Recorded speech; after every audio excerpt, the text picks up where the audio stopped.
notre 10h30, intégral placement. 100% placement, 100% BFM Business. Et on quitte le monde du vin pour celui de la gestion collective avec Frédéric Lorenzini. Bonjour Frédéric. Bonjour Cédric.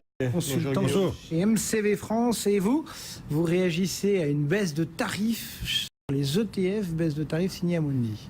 Oui, alors c'est une baisse de tarifs signée Amundi qui a annoncé qu'ils allaient baisser les prix de certains ETF sur les marchés émergents de 0,45% par an à 0,20%, donc c'est presque 50% de baisse. On assiste un peu en ce moment, pas à un phénomène de solde, mais à une concurrence sur les prix entre les grands fournisseurs. En début d'année, à l'antenne, on avait parlé de DBX Trackers, qui est la filiale de Deutsche Bank, qui baissait ses tarifs sur des ETF marchés développés, qui les baissait à 0,09%, c'est-à-dire 9 points de base de frais de gestion à l'année.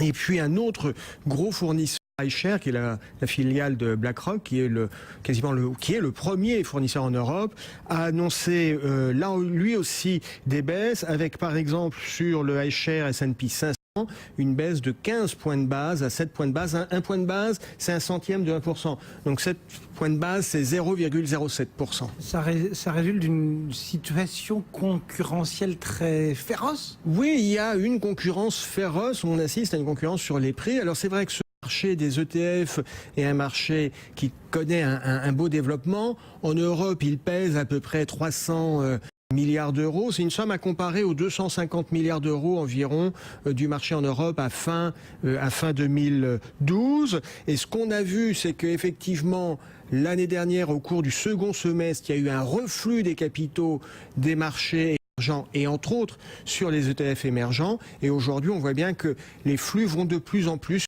les ETF des marchés développés. Si vous insistez ce matin sur les prix, enfin sur les de prix, sur la concurrence qu'il y a sur ce facteur-là, ça veut dire que la seule différence entre guillemets entre deux ETF, c'est le prix ?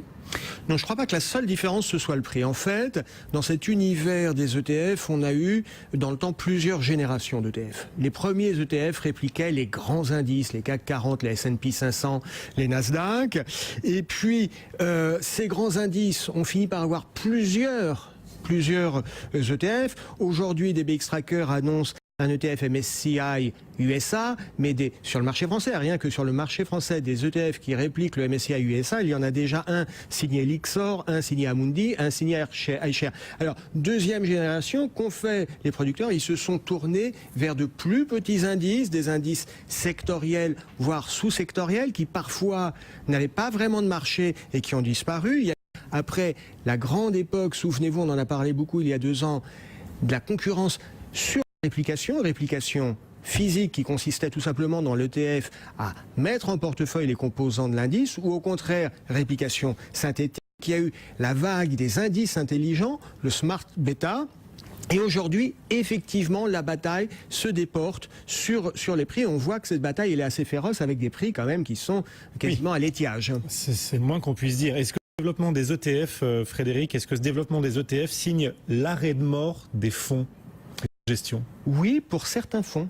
Oui, clairement, pour certains fonds de gestion qui font de la gestion indicielle mais qui ont des frais importants, effectivement, c'est l'arrêt de mort. Si vous prenez un fonds comme le Natixis CAC 40, la vocation de ce fonds Natixis CAC 40, c'est de reproduire l'indice.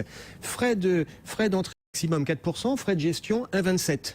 Donc sur un produit comme ça qui n'apporte pas grand-chose, la concurrence des ETF est désastreuse. En revanche, pour les fonds gérés activement, où il y a une vraie valeur ajoutée des gérants, où les équipes se battent, là, il n'y a pas de concurrence, il y a de la place pour les ETF, si vous voulez, de la gestion purement passive, et puis de la place pour des fonds gérés de façon active. Merci beaucoup Frédéric Lorenzini pour ce point très complet sur les frais, notamment des ETF. Frédéric Lorenzini pour MCV France.